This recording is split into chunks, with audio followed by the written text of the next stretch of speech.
حضور قرآنی تعلیم کے مطابق انسان پر جو اطلاع آتے ہیں وہ اس کی اپنے ہاتھوں کا ہی اکثر اس کا نتیجہ ہوتے ہیں، اور قرآن کریم یہ بھی بتاتا ہے کہ لازمن نہیں لیکن قرآن کریم یہ بھی بتاتا ہے کہ اللہ تعالیٰ اطلاعوں کے ذریعے مومنوں کو آزماتا بھی ہے. جی میں آپ کو کہہ رہا ہوں تو اب نہیں آتی، آزمائش اور طرح بھی آتی ہے. تو ایک انسان جو اطلاع میں مبتلا ہو اسے کیسے پتہ چل سکتا ہے کہ یہ میرے ہاتھوں کی کمائی ہے؟ کسی کو نہیں چل سکتا. جی سب سے زیادہ اپنے حالات اور کردار کو وہ جانتا ہے. جی سر. تو ابھی وہ اس بھولے کو پتہ ہی نہیں کہ کیا ہو رہا ہے میرے ساتھ.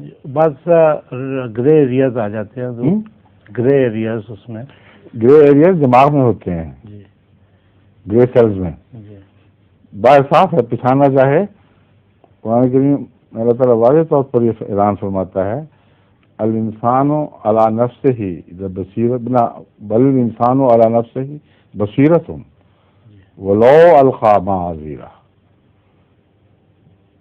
حق بات یہ ہے کہ انسان اپنے نفس کو خوب دیکھ رہا ہوتا ہے، خوب سمجھ رہا ہوتا ہے.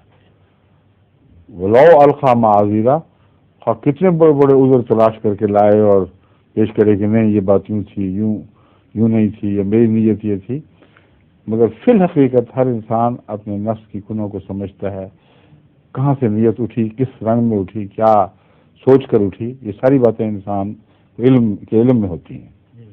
سمجھیں؟ جی بالکل.